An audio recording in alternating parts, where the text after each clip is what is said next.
And I will think about you that you are nice. Yeah. Yeah. Yeah. But we had like a nice conversation, and they seem like to be nice people. So I met a lady over in Lombok over the internet, and she came out and picked me up at the airport. for how much? Nothing. Oh. I thought, what's the catch here? And she let me stay. she let me stay at her house, her place, and she actually had another house. She had one child.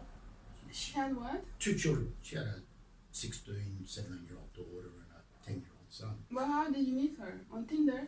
No, not Tinder. Just I forget. Just a website.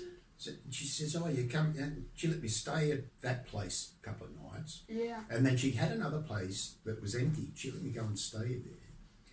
She organised for a friend who had a scooter to loan it to me for $5 a day. Oh, that's cheap for you. Huh?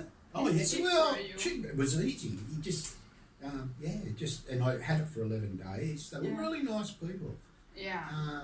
But when she said, "I'll come out to the airport to pick you up," and it's probably the same distance as from here to there. 20 minutes. Yeah, she turned. Perfect. Well, no, it was actually longer.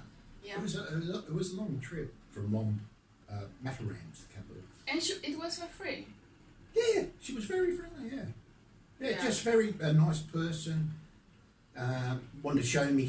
We went down and we had a Mataran's. It's just Muslim mostly. Yeah. And went down and had it was like on a seaside, something like this, and they had all these stalls selling food. Yeah. And so she went and sorted it out, Yeah. I paid for it, but we had to sit up on this big thing, take your shoes off and cross your... Where was that? In what country? Mataran. It's the capital of Lombok, the island of Lombok. Lombok. Which is in Indonesia. Honest, never the next island down from Bali. So, first let's start. You're Peter. Yeah. We met yesterday. Yeah. Actually, we met the day before when you woke up and I was like with the guests, with the hosts, and they were showing me around. The host with the most. Yeah. And they said, "Shh, quiet, people are sleeping." I was like, yeah. You were about the quietest person I've ever heard come into a dorm room. Oh yeah, it's common sense, I guess. I think he scared you. And they were more noisy than I was. Yeah. Yeah. And you're from Australia. Yeah, Sydney. Yeah, Sydney. And you're traveling for how long? I've been over here this time since June. No, like in... Oh, I've been coming over to Europe since 2014. 2014. Did you travel before? Did you travel before? Oh yeah, I've done some travel in Asia. While you were working? While I was working. Yeah. And my first overseas trip was in West Coast of America for a month backpacking in 1991. 1991? That was my first overseas trip. But how old you were then? Like, you're by yourself? What was I then? 91. 24. Yeah, and you were by yourself backpacking? Yeah. In North America, you said? Yeah. Yeah. So then you started working as a firefighter in Sydney? Yeah, that was around that time. No, sorry. No, hang on, I was 34 when I went over to the West Coast. What am I doing? I'm trying to cheat 10 years of my life. It's okay. I was just curious because I thought that after you retired, you started traveling. But your first travel was at 34. Yeah. Really? Yeah. And you were only traveling in Australia until... Before that. Yeah, before that. Yeah. So in Australia we get about 4 weeks holidays a year. 4 weeks. How many days? 28 days. 28. Yeah, we have 21 in my country at least. So that was the West Coast, my first backpacking experience. Backpacking. Otherwise I travelled a fair bit around Australia. Australia. Anyway, it's a big continent, so... It is. Yeah. It becomes a little bit boring after a while if you see that.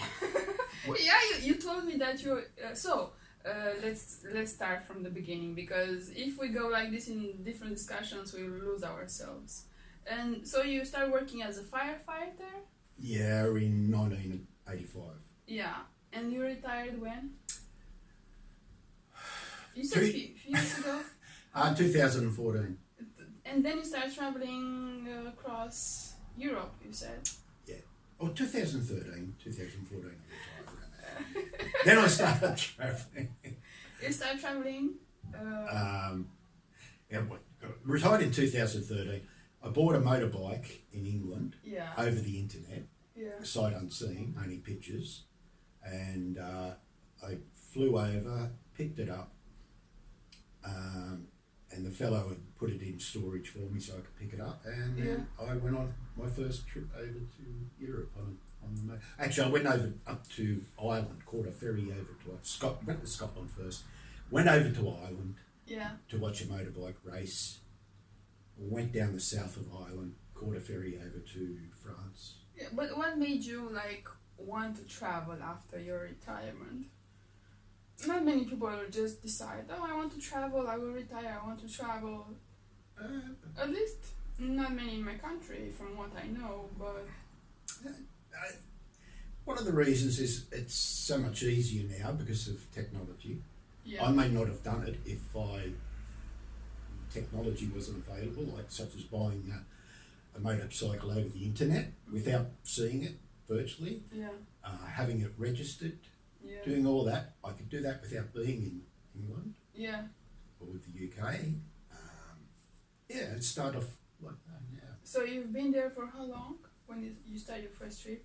6 months. 6 months? Yeah, I travelled. You started like hardcore. Yeah, I travelled all the way from UK down to Turkey. Oh, on your motorbike? On the motorbike, And after those 6 months, where have you been? Well, after that, you came back? I came back, I went back to Sydney. Yeah, because I didn't want to be caught in the European winter. Oh, yeah. And? The next year I came over for three and a half months. Where? Do you remember? Yes, that's the trip. I went up to the Baltics.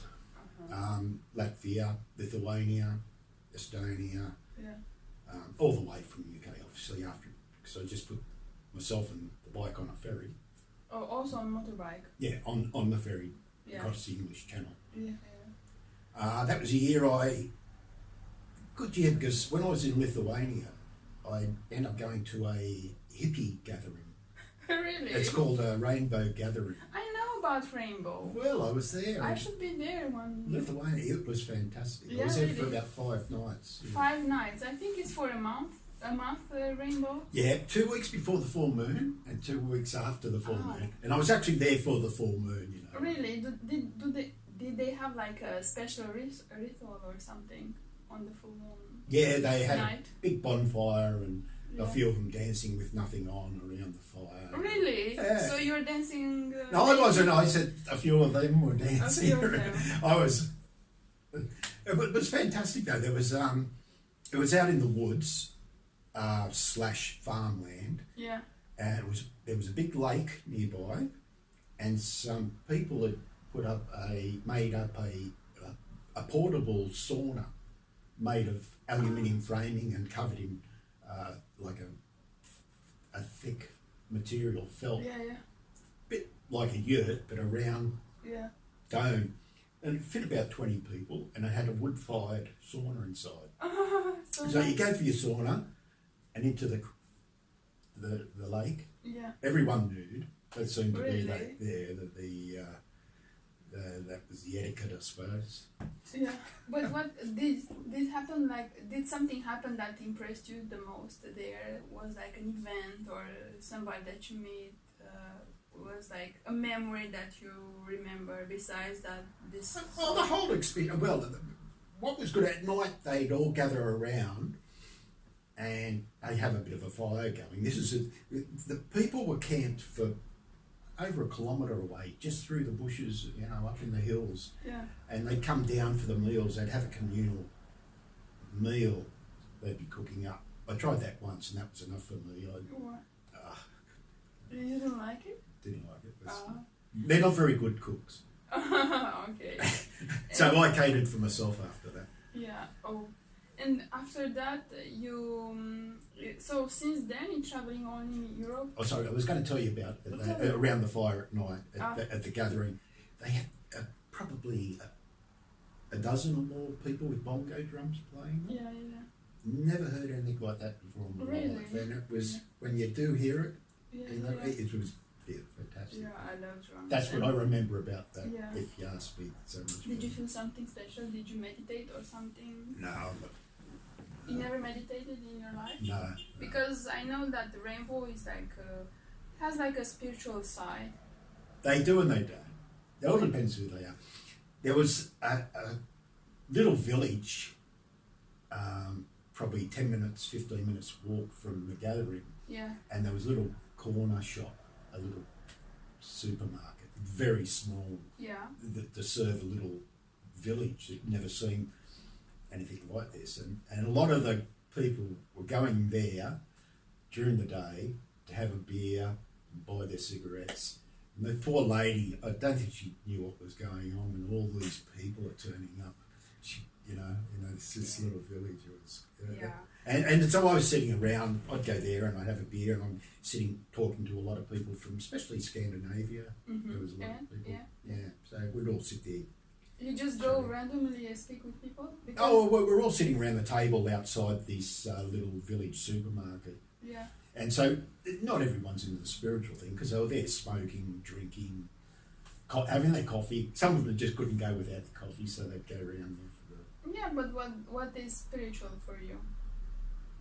Nothing. It's nothing. Nothing spiritual about me. No, in general, spiritual. No. Nothing. No. I haven't got a spiritual bone in my body. Yeah, but what do you think about when you say spiritual? How are you supposed to be? Some religious believings, or For me, no. or a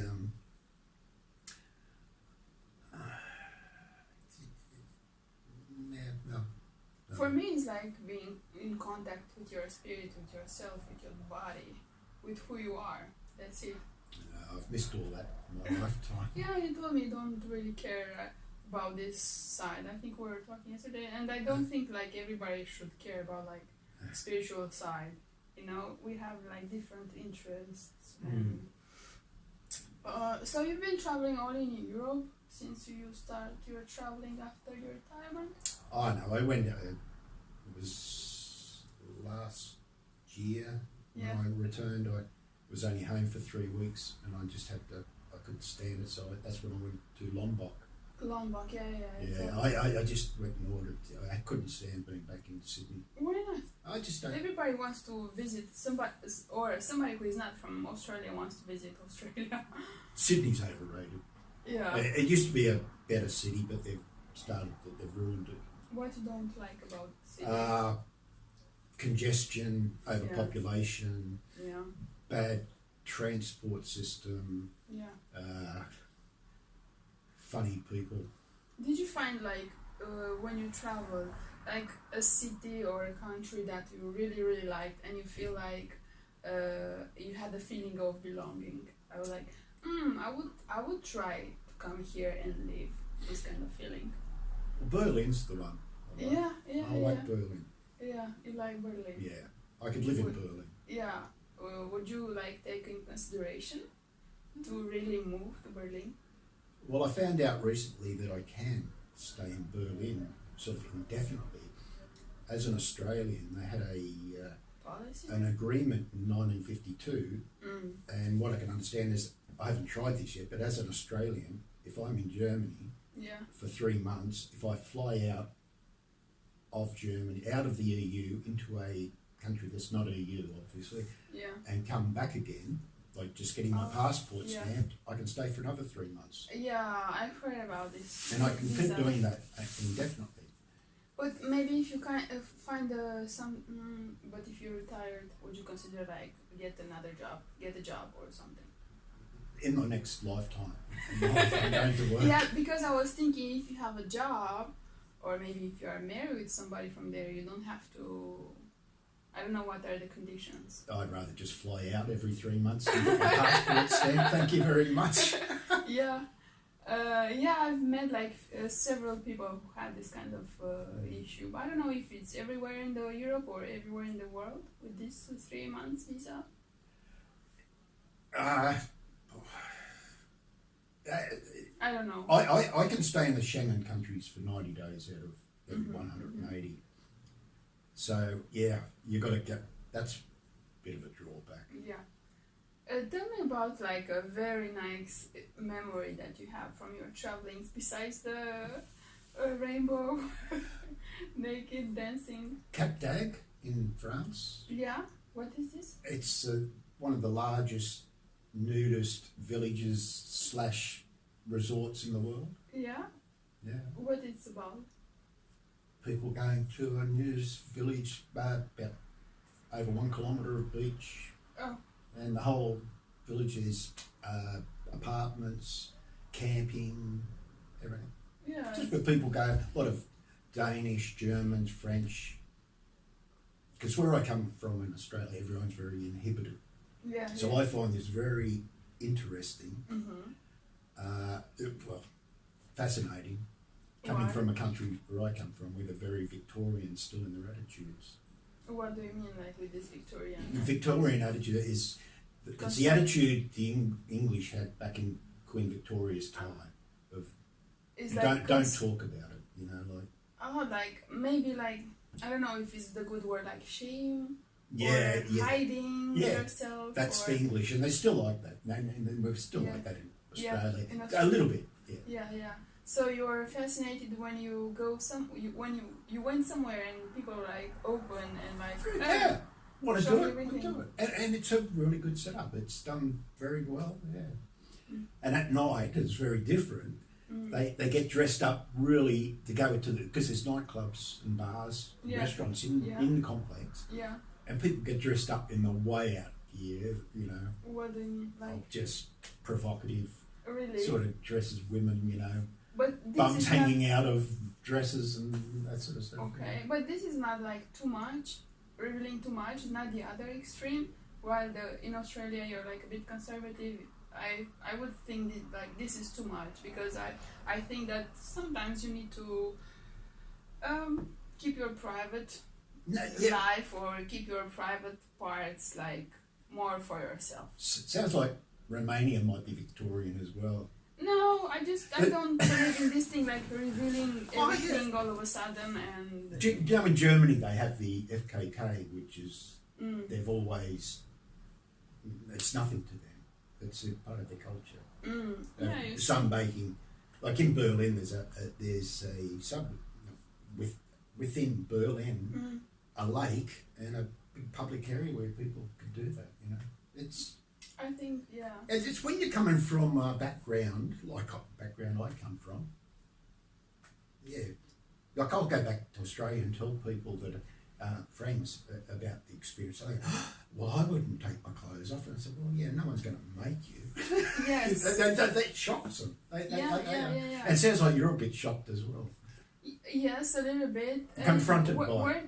Were they like aggressive with themselves, or were they? What was their attitude? Great. Yeah, they were chilled and relaxed. Yeah. Oh, yeah. Maybe because we have so many like aggressive situations around us with this kind of men being aggressive with women or like sexually assault or this kind of thing. That's why you are not so relaxed. No. Well, this is a funny thing. Where I come from, and this is one thing I like about Europe, is I've never seen any alcohol-related violence or aggression. Oh, really? Yeah, but back in Australia where I come from, it's pretty common. And that's one of the reasons I love Europe so much. People can go out and enjoy a night with alcohol. Without being aggressive. Violent. But in Australia, it's the other ways. They're like having alcohol and they are aggressive. In Sydney, in the last 4 years, I think it is, they had to change the laws about going into nightclubs at night because of the problem of people getting drunk, coming out of the nightclubs, problems fights, Oh, really? violence, going into other nightclubs. So they brought in a law. It's called closed down laws or shut out laws, I think. I don't frequent these places myself, but it's in Sydney, like King's Cross, Oxford Street, and such forth. So they brought in these laws that if you went into a nightclub by a certain time, you couldn't leave and go back into another one. Oh, okay. To try and stop this people coming out. And since that happened, the nightlife in Sydney, there's been restaurants, nightclubs, they're all closed down. And Sydney's a bit like a ghost town. They closed down because of this. It's well documented. They've ruined the nightlife. Yeah. And it's mainly because the Australians themselves, their violent attitude when they're getting drunk, they just can't enjoy themselves like Europeans, in my experience. Yeah. I really like when I asked you this morning, hey, what are your plans for today? You were like, nothing to do, no plans, and maybe because also you are traveling on a long term. But like sometimes people are like, I want to see this and this and this. They are coming back from vacation more exhausted than they left, Yeah, well, that's something I don't have to worry about. I've got. How come? This is from what comes this attitude. Well, I spent 40 years of doing what I had to do and planning, and now this is my time. I don't have to. I love it. I'm here. Probably I'm in Europe and Turkey, and probably till October. Yeah. So you have all the time. Since when you are in Cyprus? By the way, we are in Paphos. Cyprus right now. Okay. I came over when How many weeks you said? I've been here early December, so I've been here about almost. I'm staying here 4 days. It's not fair. I need to retire. 8 weeks. Yeah. Tell me like few lessons that you learn since you're traveling from other people. I don't know if I've learned from other people. I've learned from my own mistakes. What? Well, my first trip over here in 2014, when I got off the ferry in France, I had an idea of where I wanted to go. And you can imagine Google Maps wasn't like it is now. So my navigation skills were pretty ordinary. And I was riding, and I was going through these villages, and I didn't know where to find accommodation. I didn't have booking.com on an app or anything. I didn't understand this. And I felt like I was going in a vortex. Oh, yeah. I had no idea. And I ended up that night, because you go into villages all French, and you don't know where to find accommodation. So I ended up sleeping in a bus stop shelter for the night. For the night. Yeah. So what did you learn from? Well, I could sleep in a bus shelter as a second resort, and I learned I had to learn about navigating and refine those, because when you had to learn about technology. Well, technology's changed in those 5 years. Yeah. And it's getting better. Google Maps, which you can download an area before you go there, so you don't have to have data. That's one great thing. But was it difficult for you to learn about these new technologies? I tried to rebuff technology a bit. This year is about the first time I've had data. Otherwise, I always relied on Wi-Fi.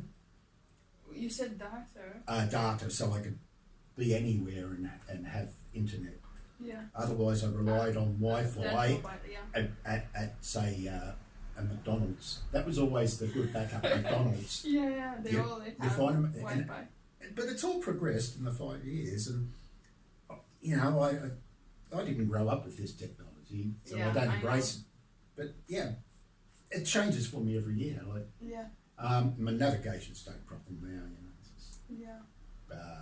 What other things? But I want to see like the things that when you interacted with other people, with other cultures, how was it like difficult for you, or not to judge them, not to, I don't know, especially if you're coming from Australia and you live there for your entire life, and you sometimes maybe you cross other cultures like Like here in Cyprus or other countries. Yeah, that's right. One good thing about travelling is you learn to lose any prejudices you have. Yeah. Because when you grow up, I grew up being told that Australia is the greatest place in the world. Really? But I used to wonder when I was young, I said, hang on, if Australia is the greatest place on earth, why do these people like the Bee Gees and great movie stars go to America and never come back? And I thought, so I've learnt what that is. Australia's not the greatest place. Yeah. It's a bit of a backwater with people with narrow views, Yeah? No, you pretty, think so? Pretty. I've never been there. They got very materialistic attitude, materialistic in their lives, Especially maybe in big cities. Yeah, very anal about everything, you know. Yeah. So what did you learn interacting with other cultures? People very friendly, very, they might not be, they're more relaxed than what Australians are. Yeah, maybe some people, not everybody, no, right? Not everyone. No, but people, everyone's the same. But is there like a difference between cultures? Yeah, well, yeah, of course there is. Yeah. So it matters the place where you were born. Well, it's Cyprus here. Germany and Cyprus would be the exact opposite, and Turkey as well, would be the exact opposite to Germany and Switzerland. In those countries, they're very organised, they do things well. Well, Cyprus and Turkey, they'll sit around drinking coffee, tea, smoking while the place is falling down around their ears. They care for their well-being, what can I say? Well, I'm not being critical of the people, that's what they are. Yeah. It's not like being critical, but just observing the differences. And this is like, I think, what is fascinating. Yeah.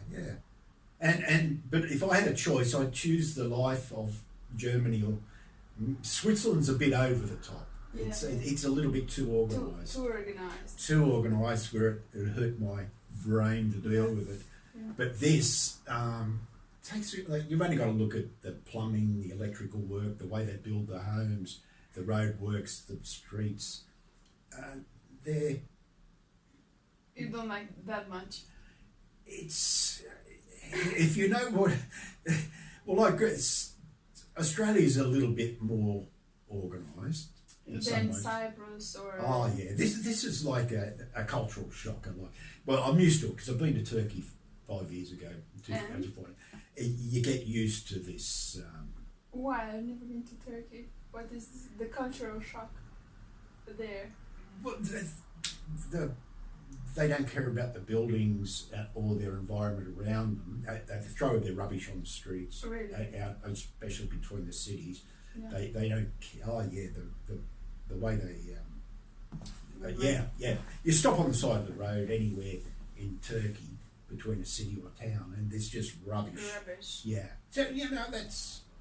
Do you think it's like part of education or... It's education because Australia, what I remember back in the 1960s was the same. What made them change? Education, don't litter campaign and educating the children. Maybe also like giving laws and fines for throwing litter? I've never known anyone to be fined. Really? I think it's education about your environment. But how you educate people not to throw litter on the ground? Start with the children. And until you educate the children, you have to wait for them to grow up? Educate them in the school so they go home and maybe educate their parents. Yeah. But those children will grow up. So you might be talking about a 25-year period before those children grow up. So this is from your point of view, this is the only solution, because we also have this kind of thing in Romania with litter, and when I go in the mountains, there is litter everywhere. Oh right. So what will make the change? And I was thinking like big fines, because in Sweden it's like that. They have like big fines for if you throw the litter, it's like 100 to 200 euros. I'm not sure. I would have gulags. What is gulag? Like the Russians had those camps out in Siberia. So what should we do? Like pick people that throwing litter and Yeah. put them in a. Yeah, really let them know that they throw the rubbish on the ground. They're going to You'll really go there. To be honest, I don't think it's a bad idea. Because, Earth, our planet, it's our home. So why you should throw rubbish on the ground? Oh, And, yeah. On the coast of Turkey, coming down here, I followed the coast down the western coast, and it's very touristy, beautiful, on the Mediterranean, and they had storms there, and all the plastic that's washed up on the beach, God. it's just everywhere, and It's so sad, to be honest. I was very surprised when I first noticed that people or companies are throwing plastic in the ocean. I was like, what the hell? What the hell? Why, the ocean is not your garbage can, You cannot do this. They're fish or other things living there, and the ocean helps you live. Yeah. So how can you do that? I'm Well, this made me so angry. If you've been to Southeast Asia, you'll see this quite common. They put all their rubbish in bags, and there'll be a pile just outside the village, and they all just throw there. But it's generally on the side of a creek. What is a creek? Like a river.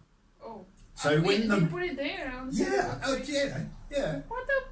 It's all over the place. You see the photos of, holiday places in Southeast Asia. They don't show you this, but it's there. But what happens when the big rains come? It washes it all out to the ocean. I think this is the point. That's why they put it there. And so you've got to educate these people. Turkey's the same, and there's probably places in Europe as well, but then Turkey comes to mind the most. Yeah. Tell me that I'm getting upset about this conversation. Well, there's beautiful things about Turkey, though. Yeah, I know, but there's also this kind of things, and we choose most of the time to see only the beautiful things. And we go in a foreign country and we are like, oh, this is so beautiful, look at this, but we don't show the bad things, because if you show only the beautiful things, nobody will realize that there are also bad things, and people who are actually doing this, they will not realize that thing maybe it's bad, maybe that is not, it's unethical, and it's not good for the environment, and not everything is for profit, but because if this planet doesn't exist, you don't exist. We are nothing without this planet, to be honest. Tell me about a cultural shock. I started to like this expression regarding people. Not that the infrastructure and everything, but people as people. Oh, I'm trying to think now. I'm trying to every time I go somewhere, I'm trying first day, and just like yesterday, I'm just walking and noticing people and observing them. It's interesting. Yeah. Cultural shock. Yeah, like you said, about Australians, they're more conservatives. Although I met a few years ago, I met Australians in different camps, different events that I went to, and they were very relaxed, very chill. But I never knew them, really knew them. Yeah. Like I said, the Australians are very materialistic. Yeah. Whereas some of the better things are going to places like the Baltic countries, Latvia, Lithuania, and Estonia. Romania, you don't earn as much, so you're not so materialistic. So you think the more you earn, the more you are preoccupied about this money aspects? Yeah, preoccupied. A funny thing that's always confused me as well is Australia is supposed to have a very high standard of living, a good quality of life, high wages, expensive to live. So you should enjoy more life if you have more money. Actually, in Romania, we don't have that much money, but everybody is concerned about money. Yeah, well, in Australia, Australia is up there with, I think it's Denmark and Switzerland with the highest amount of debt, household debt. Really? Yeah. We're the highest in the world. Australia's household debts, they talk about 160% of your income or something, which is really, really high. Now, you explain to me a country where you earn very good money and have a high quality life, why have you got so much debt? Interesting. I don't know. And another thing I learned that in Western Europe, home ownership is quite low as a percentage rate, whereas in Eastern Europe, it's up around 90% in some places like Latvia, Lithuania, Romania. Yeah. Romania has a high percentage of home ownership. Now explain that to me. We just like to own things. Yeah. Lands, houses, it's Yeah. like from our generations. Well, Yeah. that's same in my country. We were taught by our parents to own a place, but the percentage-wise, it's not as high as your country, from what I remember. Yeah. So tell me about the cultural shock, about people as human beings, you know, not necessarily like material. I don't think I've been shocked by culture. No, because for example, I was traveling in Berlin, in Germany, and I feel like Romanians are very welcoming and very open. They're like sometimes noisy, and I was like not shocked, but I was like, it was interesting to observe that they were like more private, they were not so noisy, they were like more quiet. Yes, yeah. It's not so easy to read them, for example. I think they take life very serious. Yeah, those. But what about other countries? I can speak. One thing that surprises me is the way people drive in different countries. Really? Yeah. How do they drive? Well, as an example, the Germans are very courteous on a whole. They're very good drivers. Yeah. I mean, you go to Italy, Turkey, and you're forever, especially riding a motorbike, you're always looking out. It's hard work. You have to be careful. It's very hard work. They're very, in a way, predictable. In fact, they're that unpredictable, they're predictable. They are shocking. Interesting. I agree. I've been in Italy for quite a while and I agree. But you should come to Bucharest. Well, I've been to Bucharest. Yeah, I understand. they drive like... Yeah, but they're in between, say, the Germans and the Swiss and Italy and Turkey on the outside. So Polish drivers are a bit like that. The Latvians, the Balkans, the Baltics, I mean. So you're in the middle. Yeah. Italy and Turkey are on that end of the spectrum where you just go nothing. I could drive through Romania and not have a problem. I've done it. I've been through Romania a couple of times. With your motor ride. Yeah, I was there this year. Coming through there, but so it's Italy, and especially Turkey. Turkey. Oh, they're now I'm curious to go there and see what's... Oh, Turkey's a great country, is it? Speaking about that, I had a question in my mind that I don't want to forget about it. Tell me about like a country where you have been to and like a landscape that really, really impressed you. Well... Or a place. A lot of Europe. Yeah, because you've been in Europe for so long. Well, but there be like one that like went straight to your heart. If you ride over the Alps in Switzerland, you never forget that. Really? Just the Pyrenees in France. Yeah. Amazing over motorbikes. The best things on a motorbike is going over mountains and stuff. The Trans-Garrison Highway in Romania, unforgettable. Be able just to go there has just been a great. Just to see it and just go. Yeah, just go because it's like that. And you say, what the hell? Who built this road? Like what? And I know why it was built. Ceausescu told them to build it so they could move the army around if need be. You just shake your head. You know more about this road than I do.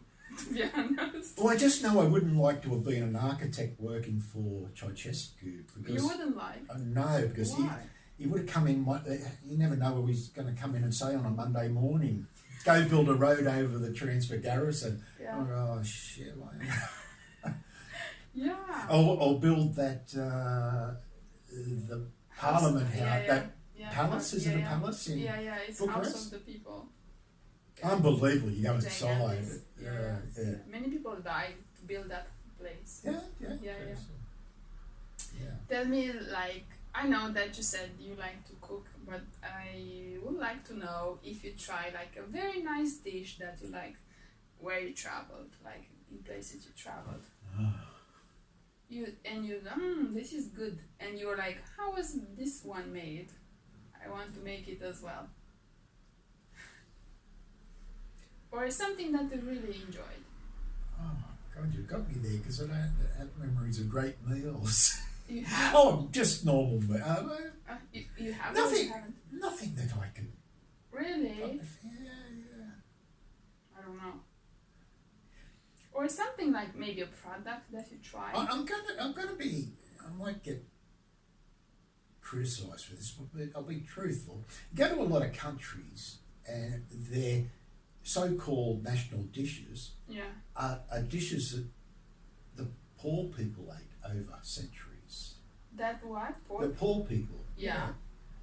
So. Like over centuries. Yeah. Well, so Germany, they ate sauerkraut.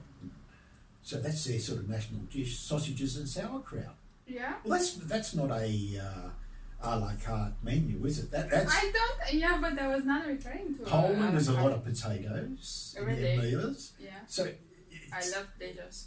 So do I. Australia would be meat and three veggies, as we call it. That's Really? our Meat national and dish. 3 veggies. Yeah, well, we've always had a lot of meat in Australia, so lamb and beef. Yeah. So as a child, you grew up, you always had lamb or beef. Oh. And most lamb, because there was a lot of lamb back then in the 60s. Yeah. And 3 vegetables might be potato, beans, carrots or something like that. So that was our national dish. So, What other national dishes? Now it made me curious. Well, like in Turkey, what do they eat? Turkey. Well, in Turkey, you're going to get whatever they grow in Turkey, which will be tomatoes, potatoes, onions. Yeah. So they don't their economy doesn't afford them to import a lot of stuff. Oh. The average person, if you want mangoes, you can go and have mangoes there. You're not going to find them in Turkey. I've never seen mangoes, exotic fruits of that. I haven't seen them. Oh, really? Exotic vegetables, all you'll see is zucchinis, beans, things that they grow in their country. That's interesting, yeah. Snow peas, I love snow peas. I think I've seen snow peas here in Cyprus for the first time in all my travels since I came to Turkey and Cyprus. Yeah. And they were that expensive that I wouldn't even touch them. But were they expensive in Turkey? You couldn't find them in Turkey. Oh, okay. As I'm saying, you'll only get in Turkey in a dish what they have there. Chicken. Chicken's very popular. Oh, really?